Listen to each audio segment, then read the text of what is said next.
कहानी की शुरुआत होती है मैट मर्डॉक नाम के एक बच्चे से जो न्यूयॉर्क के हेल किचन इलाके में रहता था। उसके मोहल्ले के लड़के अक्सर उसे परेशान करते थे। मैट के पिता जैक अपने जमाने में एक जाने माने बॉक्सर हुआ करते थे, पर मैट के पैदा होने के बाद उन्होंने बॉक्सिंग छोड़ दी और दिन भर शराब के नशे में धुत रहने लगे। शराब की लत होने के बावजूद जैक अपने बेटे की पढ़ाई के पैसे जुटाने के लिए जी तोड़ मेहनत करता था, क्योंकि वो मैट को एक अच्छा भविष्य देना चाहता था। पर अचानक एक दिन मैट को ये पता चला कि उसके पिता गुंडों के लिए काम करते हैं। मैट अपने पिता जैक को अपना हीरो समझता था, पर जब उसने अपने पिता को मासूम लोगों को धमकाते देखा तो उसका दिल बुरी तरह टूट गया और वो उसी पल वहां से भाग निकला। तभी अचानक वो एक ट्रक से टकराने ही वाला था कि ऐन वक्त पर उसे बचाने के चक्कर में ड्राइवर ने ट्रक मोड़ दिया। लेकिन इसी वजह से सड़क पर मौजूद खतरनाक केमिकल से भरे डिब्बे अचानक फट गए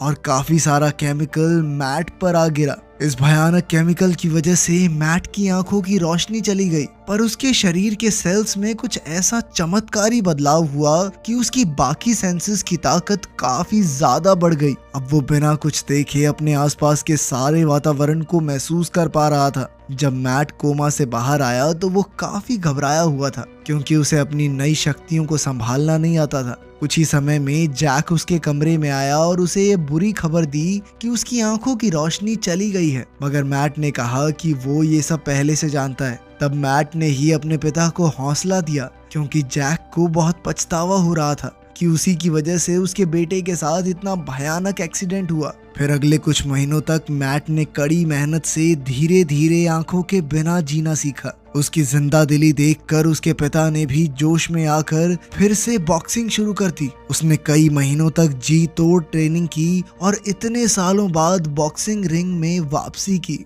अपने पिता की इतनी मेहनत से इंस्पायर होकर मैट भी बॉक्सिंग प्रैक्टिस करने लगा। जल्द ही उसे एहसास हुआ कि उसकी सुनने और छूने की शक्ति और तेजी से बढ़ रही है। अब वो इतना माहिर हो चुका था कि ये पूरा शहर मानो उसके खेल का मैदान बन गया था। अपनी शक्तियों की मदद से मैट का डर पूरी तरह गायब हो चुका था। अब तो उसके मोहल्ले के शरारती बच्चे भी उसका कुछ नहीं बिगाड़ पाते थे। अगर कोई उसे परेशान करता तो मैट उनकी हड्डी पसली एक कर देता। खैर, एक रात जब जैक रिंग से लौटा तो फैलन नाम का एक आदमी उससे मिलने आया। फैलन उसी गैंग का बॉस था जिसके लिए जैक काम करता था। फैलन चाहता था कि जैक काम पर वापस लौट आए, पर जैक ने इससे साफ इनकार कर दिया। तब फैलन ने खुलासा किया कि तुझे क्या लग रहा, तू बहुत बड़ा बॉक्सर बन गया है? अब तक जितने भी लोगों को तूने हराया ना, वो सब मेरे लिए काम करते हैं और मैंने कहा था कि तुझे जीतने दें, समझा? और आज तुझे हारना होगा, क्योंकि मैंने सट्टा लगाया तेरे हारने पर। अपनी और अपने बेटे की जान बचाने के लिए जैक जानबूझकर फाइट हारने को तैयार हो गया। लेकिन जैसे ही वो जमीन पर गिरा तो उसे अपने बेटे की आवाज सुनाई दी, जो उसे जीतने का हौसला दे रहा था। तब जैक ने अपनी सारी ताकत इकट्ठा करके अपने ओपोनेंट पर जानलेवा वार कर दिया। ये देखकर फैलन आग बबूला हो गया और अब वो इतनी आसानी से मानने वाला नहीं था। उसी रात उसके गुंडों ने जैक को पकड़कर उसे बहुत बेरहमी से पीटा। जब तक मैट वहां पहुंचा तब तक उसके पिता की मौत हो चुकी थी। अब मैट एकदम अकेला हो चुका था और उसी पल उसने ठान लिया कि वो जरूरतमंद लोगों की मदद करेगा और उन पर अत्याचार करने वाले लोगों को सबक सिखा कर रहेगा। इसके 20 साल बाद मैट अब एक बेहतरीन वकील बन चुका था। अपनी शक्तियों की बदौलत वो लोगों का झूठ उसी पल पकड़ लेता। वो अपने क्लाइंट्स को न्याय दिलाने की हर मुमकिन कोशिश करता था, पर कभी कभी मुजरिम पैसों से कानून खरीद लेते थे। ऐसे समय में मैट कानून को अपने हाथ में लेकर रात को अपनी डेयर डेविल कॉस्ट्यूम पहनकर मिशन पर निकल जाता। अब हम होजे केसाडा नाम के एक अपराधी को देखते हैं, जिसने कुछ महीनों पहले एक औरत के साथ घिनौना जुर्म किया था, लेकिन आज उसने पैसों से जज का मुंह बंद करके बेल ले ली थी। अब वो एक बार में जश्न मनाने गया तो अचानक डेयर डेविल उसका हिसाब चुकता करने के लिए वहां पहुंचा। उसे देखते ही होजे के गुंडों ने डेयर डेविल पर अंधाधुंध गोलियां बरसा दी, लेकिन एक भी गोली उसका बाल तक छू नहीं पाई और उसने सभी गुंडों को धूल चटा दी। अपनी सुनने की अद्भुत शक्ति से वो दूर से ही गोली की आवाज सुनकर अपना बचाव कर लेता। आखिरकार सभी गैंग मेंबर्स को पीटने के बाद डेयर डेविल अपने असली टारगेट की ओर बढ़ा।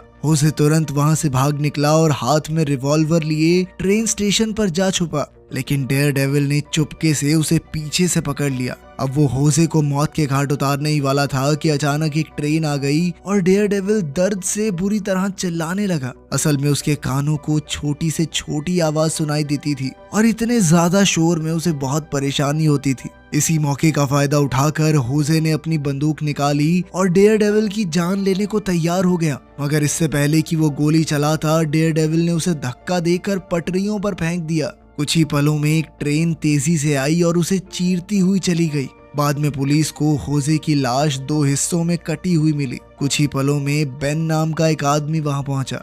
वो यहाँ सबूत इकट्ठे करने आया था ताकि वो ये साबित कर सके कि इसके पीछे डेयर डेविल का हाथ है। उधर मैट जब घर पहुंचा तो वो अपना सूट उतार कर नहाने लगा। तभी अचानक उसे एक औरत को गोली लगने की आवाज सुनाई दी। इसलिए मैट ने पूरी रात अपने कान पानी में डुबा कर रखे। फिर अगली सुबह जब मैट अपने पार्टनर फॉगी से मिला तो पता चला कि एक अखबार में खबर छपी थी कि होजे की मौत के पीछे डेयर डेविल का हाथ है। मैट ने कहा कि ये सब मनगढ़ंत कहानियां हैं और असलियत में डेयर डेविल नाम का कोई सुपर हीरो नहीं है। पर फॉगी को पूरा विश्वास था कि डेयर डेविल असली है और एक दिन वो उससे जरूर मिलेगा। खैर, फिर फॉगी ने मैट से कहा कि उन्हें और भी लोगों के केस लड़ने चाहिए, क्योंकि अब तक उन्होंने सिर्फ बेगुनाहों के ही केस लड़े हैं और इन लोगों के पास देने के लिए ज्यादा पैसे नहीं होते। मगर मैट ने मुजरिमों के लिए काम करने से साफ इनकार कर दिया और कहा कि ऐसा करना बिल्कुल ठीक नहीं होगा।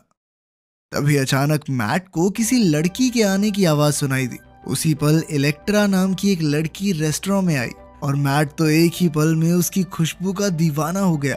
उसने जाकर इलेक्ट्रा से बात करने की सोची, पर थोड़ी देर बात करने के बाद भी इलेक्ट्रा ने उसे अपना नाम नहीं बताया। इलेक्ट्रा तो अपनी कॉफी लेकर वहां से चली गई, मगर मैट अब भी उसे भुला नहीं पा रहा था। तो उसने इलेक्ट्रा का पीछा करने का फैसला किया। जैसे ही इलेक्ट्रा को एहसास हुआ कि कोई उसका पीछा कर रहा है तो उसने मैट पर हमला बोल दिया। मगर अंधा होने के बावजूद भी मैट ने बड़ी आसानी से अपना बचाव किया।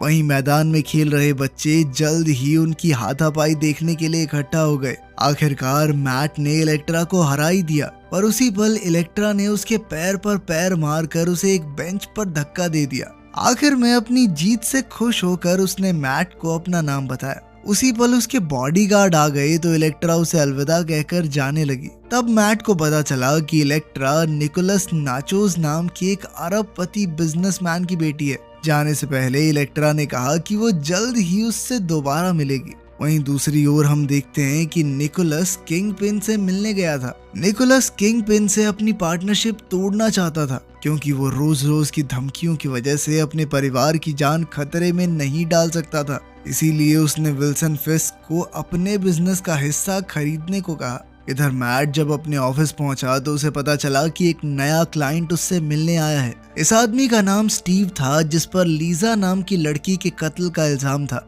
पर स्टीव से कुछ ही मिनट बात करने पर मैट को एहसास हो गया कि वो बेगुनाह है और उसने स्टीव का केस लड़ने के लिए हाँ कर दी। अब उन्हें लीजा के असली कातिल तक पहुंचने के लिए सबूतों की जरूरत थी। इसलिए मैट ने खुद चुपके से लीजा के घर की छानबीन करने का फैसला किया। जब मैट ने उसके कारपेट पर हाथ फेरा और वहां मौजूद खून की गंध ली तो वो समझ गया कि लीजा को घर के अंदर गोली मारने के बाद बाहर घसीटा गया था। इसके बाद लीजा के टेबल को छूने पर मैट को कुछ अक्षर और नंबर्स महसूस हुए। उसने फॉगी से इन अक्षरों को अपनी नोटबुक में लिखने को कहा। इसके कई हफ्तों बाद जब स्टीव कोर्ट में पेश हुआ तो मैट ने उसे बचाने के लिए इकट्ठा किए हुए सभी सबूत पेश कर दिए। पेशी के बाद इलेक्ट्रा उससे मिलने आई तो मैट बेहद खुश हुआ। मैट उसे अपने साथ एक पुरानी बिल्डिंग की छत पर ले गया, जहां से वो बचपन में पूरा शहर देखा करता था। उसी पल मैट ने कहा कि जल्द ही बारिश होने वाली है। बारिश की हर बूंद नीचे गिरने पर उसे आवाज आती थी और जैसे ही बारिश उसकी आंखों में पड़ती तो मैट को लगता जैसे वो फिर से देख पा रहा है। उसी समय बारिश होने लगी और मैट को एहसास हुआ जैसे वो इलेक्ट्रा को देख सकता है। इलेक्ट्रा की खूबसूरती पर मैट का दिल आ गया और उसने इलेक्ट्रा को चूमने का फैसला किया। पर तभी अचानक उसे पास ही में हो रही लड़ाई की आवाजें सुनाई दी। अब मैट ने ना चाहते हुए भी इलेक्ट्रा को अलविदा कहा और अपना फर्ज निभाने निकल पड़ा।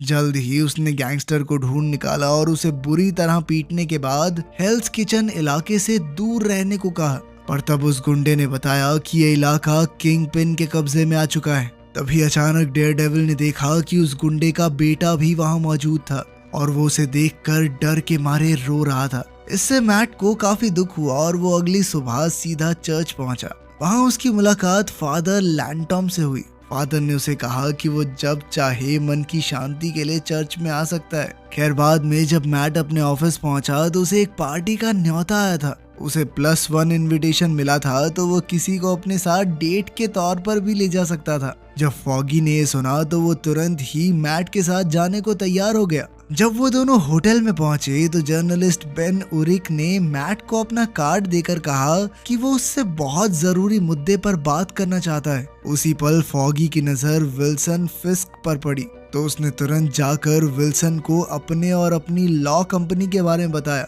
आज रात वो सभी बड़े लोगों से मिलकर अपने क्लाइंट बांधना चाहता था, मगर उसी पल मैट ने कहा कि वो विल्सन के लिए केस नहीं लड़ सकता क्योंकि उनकी कंपनी सिर्फ बेगुनाहों के लिए केस लड़ती है। इतना कहते ही वो हॉल में इलेक्ट्रा को ढूंढने निकल पड़ा। कुछ ही पलों में वो इलेक्ट्रा की खुशबू के जरिए उस तक पहुंच गया। मैट ने इलेक्ट्रा से उस रात के लिए माफी मांगी क्योंकि वो अचानक उसे छोड़कर चला गया था, जिसके बाद वो दोनों एक साथ डांस करने लगे। तभी हम देखते हैं कि बुल्सआई नाम का एक खतरनाक गुंडा न्यूयॉर्क में आ पहुंचा था और उसने एक मासूम आदमी की जान लेकर उसकी मोटरसाइकिल छीन ली। उधर निकोलस अपनी बेटी को मैट के साथ डांस करता देखकर मुस्कुरा रहा था। कुछ ही पलों में विल्सन चुपके से वहां आया और उसके साथ पार्टनरशिप खत्म करके उसकी जेब में गुलाब का फूल रख गया। उसी पल निकोलस को एहसास हो गया कि उसकी जान को खतरा है, इसलिए वो तुरंत अपने बॉडीगार्ड्स के साथ वहां से जाने लगा। जैसे ही इलेक्ट्रा ने अपने पिता को जाते देखा तो वो समझ गई कि कुछ तो गड़बड़ है और वो उनसे बात करने पहुंची। पर तब निकोलस ने इलेक्ट्रा को भी बॉडीगार्ड्स के साथ घर वापस जाने को कहा। इलेक्ट्रा को कुछ समझ नहीं आ रहा था, पर फिर भी वो मैट को अलविदा कहकर अपनी लिमोजिन में बैठकर निकल गई। इधर मैट को इलेक्ट्रा की सेफ्टी की चिंता हो रही थी, इसीलिए उसने फटाफट अपनी कॉस्ट्यूम पहनी और उसके पीछे निकल पड़ा। जल्द ही उसने देखा कि मोटरसाइकिल पर बैठा एक आदमी तेजी से इलेक्ट्रा का पीछा कर रहा था। मैट समझ गया कि इलेक्ट्रा और निकोलस की जान को खतरा है। इधर बुल्सआई ने अपनी बेल्ट से निकले 2 ब्लेड्स फेंककर इलेक्ट्रा के ड्राइवर और बॉडीगार्ड को मार डाला और अचानक इलेक्ट्रा की लिमोजीन एक वैन से जा टकराई। अब बुल्सआई इलेक्ट्रा पर हमला करने को तैयार था, पर ऐन वक्त पर डेयरडेविल उसे बचाने आ गया। बुल्सआई ने डेयरडेविल की ओर तेज तर्रार ब्लेड फेंका, पर डेयरडेविल ऐन वक्त पर दूर हट गया। ये देखकर बुल्सआई भी हक्का बक्का रह गया क्योंकि आज तक उसका निशाना खाली नहीं गया था। अब बुल्सआई ने अपने रास्ते में आने वाली इस अड़चन को मिटाने का फैसला कर लिया था, इसलिए वो मैट को अपनी बाइक से कुचलने निकल गया। लेकिन तभी मैट ने उसके सर पर जोरदार लात मारकर उसे दूर फेंक दिया। सच तो ये था कि बुल्सआई को किंगपिन ने निकोलस का खात्मा करने के लिए भेजा था। तब बुल्सआई ने डेयरडेविल का डंडा छीनकर सीधा निकोलस की तरफ फेंक दिया। इस बार उसका निशाना सीधा ठिकाने पर लगा था। इधर इलेक्ट्रा को लगा कि उसके पिता पर हमला करने वाला इंसान डेयरडेविल है। उसने उसी पल डेयरडेविल पर अंधाधुंध गोलियां बरसा दी। जब उसकी गोलियां खत्म हुई तो वो अपने पिता के पास बैठकर फूट फूट कर रोने लगी क्योंकि अब उन्हें हॉस्पिटल ले जाने के लिए भी बहुत देर हो चुकी थी। उधर निकोलस की मौत के बाद जब मैट घर लौटा तो वो बहुत गुस्से में था क्योंकि उसे खुद से नफरत हो रही थी क्योंकि एक लड़की को पसंद करता था, उसकी सुरक्षा करने में भी नाकामयाब हो गया।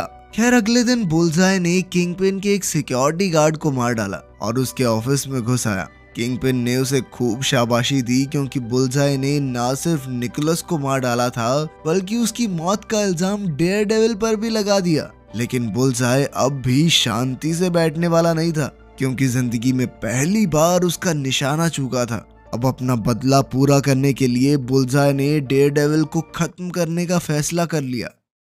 उधर इलेक्ट्रा ने अपने पिता के लिए एक फ्यूनरल रखा जहां विल्सन फिस्क भी शामिल हुआ था। खैर जब इलेक्ट्रा अपनी कार की ओर जा रही थी तो मैट उससे मिलने आया। उसी पल बारिश होने लगी और थोड़ी देर के लिए मैट एक बार फिर से इलेक्ट्रा को देख पाया। जाने से पहले इलेक्ट्रा ने कहा कि वो अपने पिता की मौत का बदला लेकर रहेगी, पर मैट का कहना था कि इससे कुछ भी ठीक नहीं होगा। लेकिन इलेक्ट्रा उसकी बात को अनसुना करके वहां से चली गई। उसी पल बेन मैट के पास आया और कहा कि उसके पास स्टीव के केस में काम आने लायक खुफिया जानकारी है। बेन ने खुलासा किया कि लीसा उसकी खबरी हुआ करती थी, मगर जल्द ही वो किंगपिन के एक गुंडे के प्यार में पड़ गई। लीसा ने बेन को ऑफिसर मैकेंजी नाम के एक आदमी के बारे में बताया था, जिसने अब स्टीव के खिलाफ कोर्ट में गवाही दी थी। ये जानकारी हासिल करने के बाद मैट उस रात ऑफिसर मैकेंजी की गाड़ी में जबरदस्ती घुस गया और उसे हथकड़ियों से बांध दिया। इसके बाद मैट ने गाड़ी बहुत तेज चलाकर कई एक्सीडेंट किए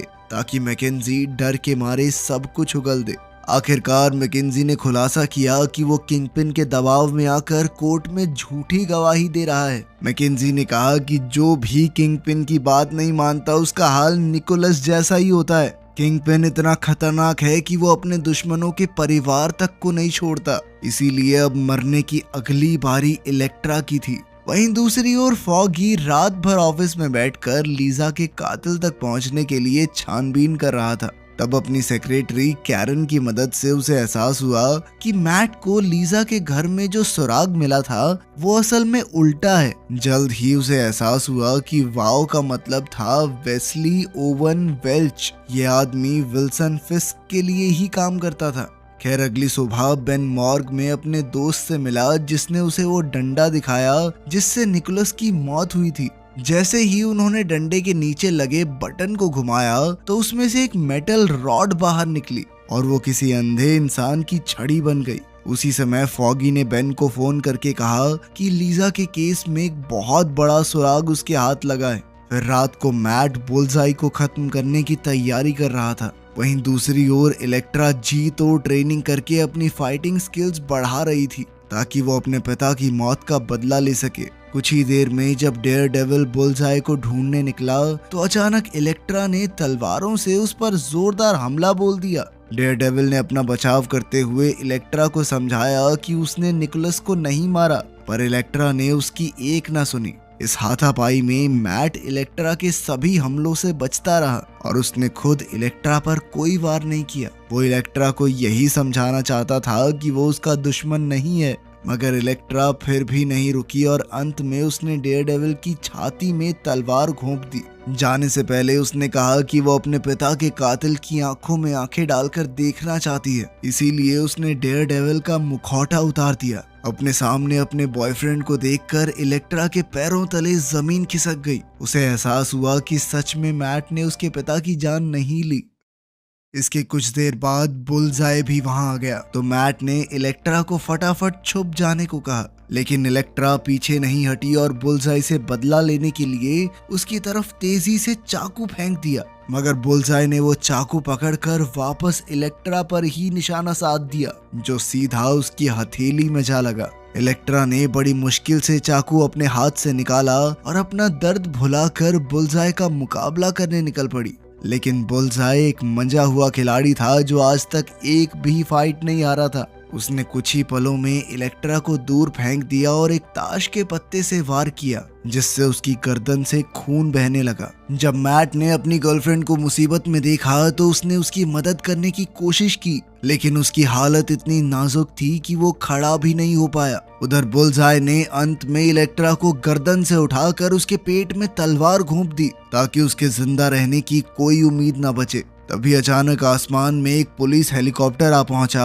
और उन्होंने बुलजाई को घुटनों के बल बैठ जाने को कहा, मगर बुलजाई इलेक्ट्रा पर एक गुलाब फेंककर वहां से भाग निकला। इधर इलेक्ट्रा बहुत बुरी तरह जख्मी हो चुकी थी, पर वो जैसे तैसे रेंगते हुए मैट के पास चली गई, क्योंकि वो अपनी आखिरी सांसें मैट की बाहों में लेना चाहती थी। कुछ ही पलों में मैट को इलेक्ट्रा की धड़कनें सुनाई देनी बंद हो गई और वो समझ गया कि इलेक्ट्रा अब इस दुनिया में नहीं रही। उसी पल उसे पुलिस के आने की आवाज सुनाई दी तो वो इलेक्ट्रा की लाश को वहीं छोड़कर गायब हो गया। इधर डिटेक्टिव निक को इलेक्ट्रा की लाश मिली। वहीं मैट पुलिस से बचने के लिए चर्च में छुप गया था। वहां फादर लैंटम ने उसके जख्मों पर मरहम पट्टी की। कुछ ही समय में बुलजाई भी चर्च में घुस आया और उसने सीधा फादर के पास चाकू फेंककर अपने आने का ऐलान किया। उसी समय डेयरडेविल ने फादर को पीछे के दरवाजे से भागकर पुलिस को खबर करने को कहा। इसके बाद डेयरडेविल और बुलजाई के बीच युद्ध शुरू हो गया।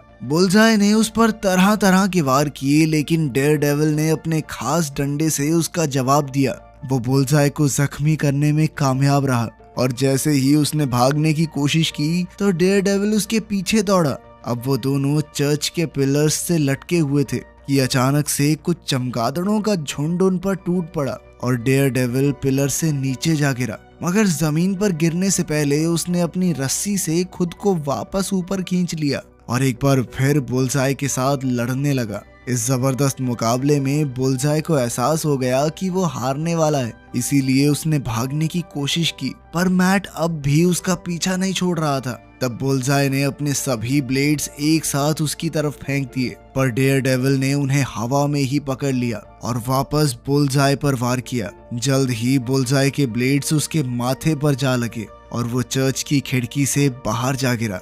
अब उसने टूटे कांच के टुकड़े इकट्ठा किए और डेयरडेविल पर निशाना लगाया, पर वो इस बार भी सही सलामत बच गया। आखिरकार बुलजाई को एक तरकीब सूझी और उसने जोर जोर से चर्च की घंटी को बजाना शुरू कर दिया ताकि उसके शोर से डेयरडेविल को तकलीफ हो। उसकी तरकीब कामयाब रही क्योंकि अब डेयरडेविल अपने कान बंद करके बुरी तरह करहा रहा था। इधर पुलिस भी चर्च में घुस आई थी। आखिरकार अब बुलजाई ने डेयरडेविल को कमजोर करके उस पर बेरहमी से हमला किया। वो जानबूझकर और ज्यादा शोर पैदा कर रहा था। बातों ही बातों में बुलजाई ने खुलासा किया कि विल्सन फिस्क ही असली किंगपिन है। जब भी विल्सन के गुंडे किसी की जान लेते थे तो वो निशानी के तौर पर उस पर एक गुलाब का फूल छोड़ जाते। ये सुनकर मैट को एहसास हुआ कि कई साल पहले उसके पिता को भी विल्सन के आदमियों ने ही मारा था। अब बुलजाई उसके दिल में चाकू घोंपकर उसका काम तमाम करने ही वाला था कि डेयरडेविल ने ऐन वक्त पर उसे रोक दिया। तभी उसे पुलिस की चलाई एक गोली की आवाज सुनाई दी तो उसने बुलजाई का हाथ आगे कर दिया, जिससे वो गोली बुलजाई को लग गई। बुलजाई ने जख्मी होने के बाद डेयरडेविल के सामने घुटने टेक दिए। तब डेयरडेविल ने उसे उठाकर खिड़की से बाहर फेंक दिया और वो सीधा बेन की गाड़ी के शीशे पर जा गिरा। इसके बाद डेयरडेविल किंगपिन का किस्सा खत्म करने निकल पड़ा, पर जैसे ही वो विल्सन की बिल्डिंग में पहुंचा तो उसने देखा कि विल्सन पहले से उसका इंतजार कर रहा था। विल्सन का मुकाबला करना इतना आसान नहीं था। विल्सन बहुत ताकतवर था और उसने उसे उठाकर कांच के दरवाजे पर दे मारा, जिसके टूटने के शोर से डेयरडेविल को बहुत दर्द हुआ। विल्सन ने इसी मौके का फायदा उठाकर उसे दीवार पर पटक दिया। आखिरकार उसने अपने डेस्क से एक गुलाब निकाला और फिर डेयरडेविल का मुखौटा हटा दिया। जब उसके सामने मैट का असली चेहरा आया तो वो एकदम हैरान रह गया।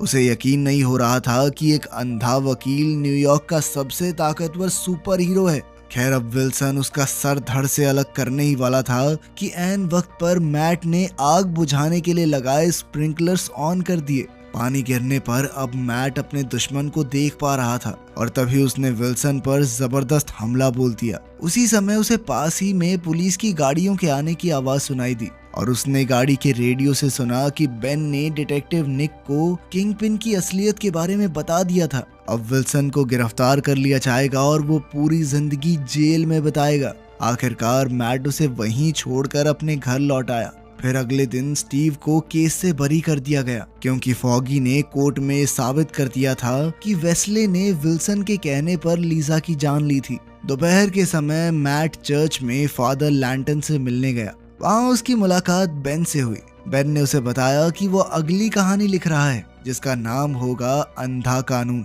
इस कहानी में वो पूरी दुनिया के सामने डेयरडेविल की असलियत का पर्दाफाश करने वाला था। मगर अंत में जब बेन ने अपना आर्टिकल पूरा कर लिया तो उसने सब कुछ डिलीट करने का फैसला किया, क्योंकि अगर डेयरडेविल इन सड़कों पर नहीं रहेगा तो अपराधी न जाने क्या करने लगेंगे। वीडियो पसंद आई तो लाइक कर देना, चैनल को सब्सक्राइब कर लेना। मिलते हैं अगली वीडियो में।